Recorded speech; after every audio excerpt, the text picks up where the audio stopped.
சிவாய நம. திருச்சிற்றம்பலம். எல்லாம் சிவன் செயல், யாவருக்கும் முன்னாக முன்னின்றால் முடியாத பொருள். திருச்சிற்றம்பலம். வளைபட்ட கைமாதோடு மக்கள் எனும் தலைப்பட்டடிய தகுமோ தகுமோ, கிளைப்பட்டெழு சூருரமும் கீயும் தொலைப்பட்டுருவ தொடு வேலவனே. திருச்சிற்றம்பலம். நாம் அனைவரும் திருவருளின் பெருங்கருணையினால் சிவஞான போதம் என்னும் அருமையான ஞான சாத்திர நூலினை சிந்தனை செய்து கொண்டு வருகிறோம். நாம் திருவருளால் முதல் நூற்பாவில் உள்ள அந்த கூறுகளை எல்லாம் பெருமானுடைய அந்த திருவருளாலே சிந்தனை செய்துவிட்டோம். பிறகு நாம் இப்பொழுது இந்த இரண்டாவது நூற்பாவிற்குள் நுழைவோம்.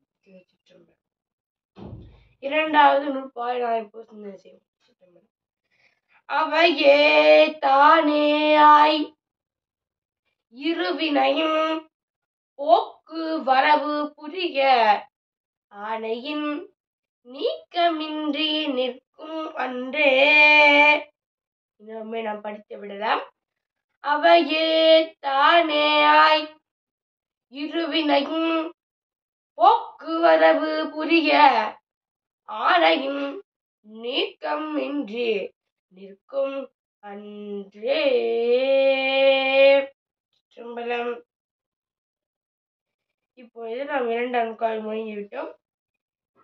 என் நுதலிற்றோ எனின் புனர்புருவம் வருமாறு உணர்த்ததிற்று.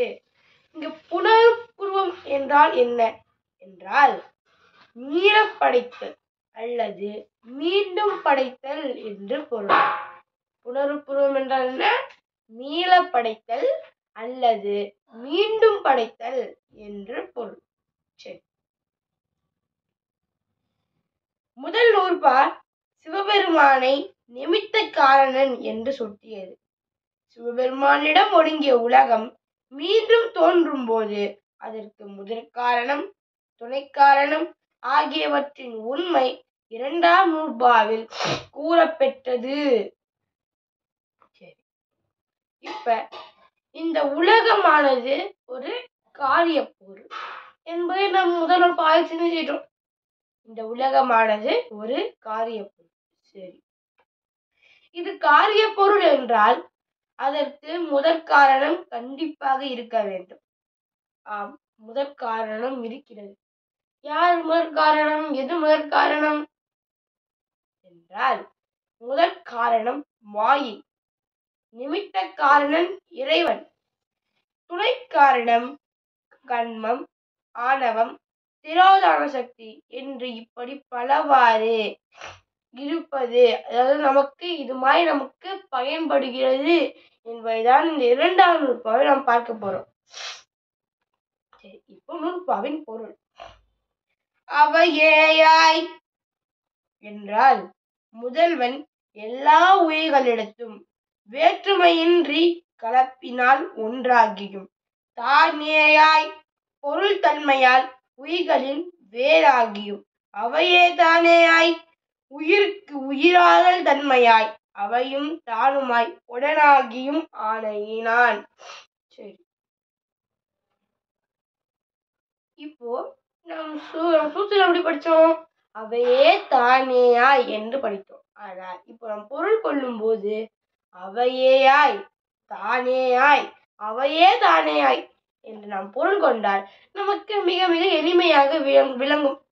சரி, அவையேயாய் என்றால் என்ன? பெருமான் எல்லா உயிர்களிடத்தும் வேற்றுமையின்றி கலப்பில் இருக்கிறான். அதாவது பெருமான் நம் உயிருக்குள் உயிராக இருக்கிறான். அது மட்டுமல்லாமல் அந்த மண்ணிலையும் பெருமான் இருக்கிறான். இது போன்ற அனைத்து பொருள்களிலும் பெருமான் இருக்கிறான்.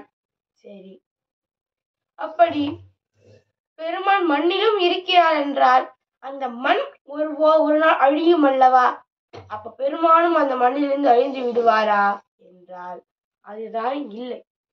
என்றால் மண் அழியும், ஆனா மண்ணிற்குள் சிவபெருமான் அழிய மாட்டார். இப்போ இங்க அடியேன் இருக்கிறேன். அடியேன் என்பது யாரை கூறுகிறேன் என்றால் என் உடம்பையா? இல்லை, என்னுள் இருக்கும் உயிரை கூறுகிறேன்.